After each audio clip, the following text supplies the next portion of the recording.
അങ്ങനെ ഒരു ചരിത്രമില്ലാതിരുന്ന ഒരു ജനതയെ സംബന്ധിച്ചിടത്തോളം ഈ പ്രവർത്തനങ്ങൾ ഇത്ര പെട്ടെന്ന് കാര്യങ്ങൾ എങ്ങനെ നടക്കുന്നുണ്ട്. കാരണം നമ്മൾ നേരത്തെ ഇതിന്റെ സ്വാഗത പുസ്തകത്തിൽ പറഞ്ഞു, സുരേഷ് പറഞ്ഞു, ഈ ഒരു പട്ടണത്തിന്റെ ഏറ്റവും പ്രധാനപ്പെട്ട ഒരു സംഗതിയാണ് അവിടുത്തെ കമ്മ്യൂണിറ്റി ഹാളുകളാണ്.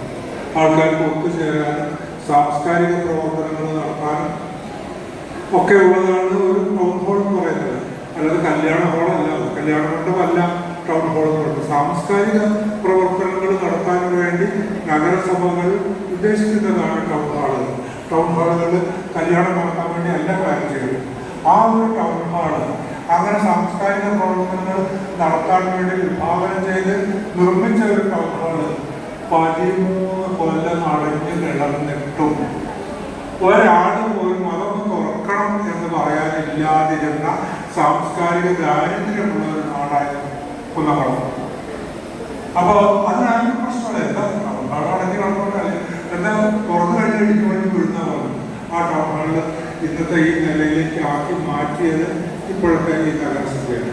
അങ്ങനെ ഓരോ എടുത്ത് പറയുകയാണെങ്കിൽ ഇവിടെ ജീവിക്കുന്ന ഒരാളെ സംബന്ധിച്ചിടത്തോളം ഏറെ അഭിമാനമുണ്ട്. ഈ MLA-യുടെയും ഈ നഗരസഭയുടെയും കാലത്ത് എനിക്ക് ജീവിക്കുന്നതിൽ വളരെ അഭിമാനമുണ്ട്. അപ്പോൾ നമ്മളുടെ ഓരോരുത്തരുടെയും അഭിമാനത്തിൻ്റെ പ്രശ്നം കേരളത്തിനെ സംബന്ധിച്ചിടത്തോളം ആയാലും സാധാരണഗതിയിൽ ഇതുപോലെ തന്നെ ജനകീയ സഭകൾ വിളിച്ചുകൂട്ടി ജനങ്ങളുടെ ആവശ്യങ്ങൾ കേട്ട് അതിന് പരിഹാരം കേൾക്കുന്ന ഒരു മുഖ്യമന്ത്രി അതിൻ്റെ പ്രവർത്തനങ്ങളും അതിലൊരു 6 പ്രാവശ്യങ്ങളിൽ പങ്കെടുത്തിട്ടുള്ള ഒരാളാണ്. 6 പ്രാവശ്യം നമ്മൾ ഉദ്ദേശിച്ചിട്ടുള്ള കാര്യങ്ങൾക്ക് രേഖാമൂല മറുപടി വരികയും അതിൻ്റെ പ്രവർത്തനങ്ങൾ ആരംഭിക്കുകയും അവസാനം തൃശ്ശൂർ വെച്ച് നടന്ന പ്രോഗ്രാമുകൾ നമ്മൾ എഴുതി കൊടുത്തു. കേരളത്തിലെ പക്ഷികൾ എന്ന പുസ്തകം 1958 ആദ്യം സാഹിത്യ അക്കാദമി പ്രസിദ്ധീകരിച്ച പുസ്തകമാണ്. ഇപ്പോൾ അത്രയും പ്രധാനപ്പെട്ടിട്ടുള്ള പുസ്തകം വേറെ ഇല്ല എന്ന് നമ്മളുടെ പ്രധാനപ്പെട്ട എഴുത്തുകാരുമായ കാര്യം പറഞ്ഞിട്ടുള്ളതാണ്. ഈ കേരളത്തിലെ പക്ഷികളെ പറ്റിയോ ഇന്ത്യസുകളെ പറ്റിയോ യാതൊരു വിവരവും ഇപ്പോൾ നമ്മുടെ കുട്ടികളെ പഠിപ്പിക്കുന്നില്ല. അതൊരു പാരിസ്ഥിതിക പ്രവർത്തനമാണ് എന്ന് പറഞ്ഞ ഉടനെ തന്നെ അദ്ദേഹം അതിന് മറുപടി പറയുകയും പുതിയ പാഠപദ്ധതികൾ ഉൾപ്പെടുത്തുകയും ചെയ്യും. അങ്ങനെ ചെറിയ കാര്യങ്ങൾ തോന്നുന്ന കാര്യങ്ങൾ പോലും കേട്ടാൽ അത് പരിഹരിക്കാൻ സന്നദ്ധമായിട്ടുള്ള ഒരു ഗവൺമെൻറ് നമ്മുടെ സംസ്ഥാനത്തുണ്ട്. അതുപോലെ നമ്മൾക്ക് അങ്ങനെ നമ്മുടെ കാര്യങ്ങൾ പരിഹരിക്കാൻ വേണ്ടിയിട്ടുള്ള ഒരു MLA നമുക്കുണ്ട്. നമ്മുടെ കാര്യങ്ങൾ പരിഹരിക്കാൻ സജ്ജമായിട്ടുള്ള ഒരു മുനിസിപ്പൽ സഭ നമുക്കുണ്ട്. എന്നിരുന്നാലും ഒന്ന് ചെറിയ കാര്യങ്ങൾ പറഞ്ഞുകൊണ്ട് ഞാൻ അവസാനിപ്പിക്കാം. കുന്നംകുളം മുനിസിപ്പാലിറ്റിയെ സംബന്ധിച്ചിടത്തോളം വൃദ്ധജനങ്ങൾക്ക്, ഞാനൊക്കെ വൃദ്ധജനങ്ങൾക്കാണ്, വൃദ്ധജനങ്ങൾക്ക് വൈകിട്ടൊന്ന് കാറ്റ് കൊള്ളാതിരിക്കാൻ കുന്നംകുളത്തൊരു ഇടമില്ല. എവിടെ ഇരിക്കുക പണ്ട് ഇരുന്ന സ്ഥലം ഇപ്പോൾ ഇൻഡോർ സ്റ്റേഡിയം എത്തിയിട്ടില്ല. അപ്പോൾ ആ കുട്ടി അവർക്ക് കയറിയിരിക്കുന്നത് ഈ മുനിസിപ്പൽ ലൈബ്രറിയുടെ മുൻഭാഗമാണ്.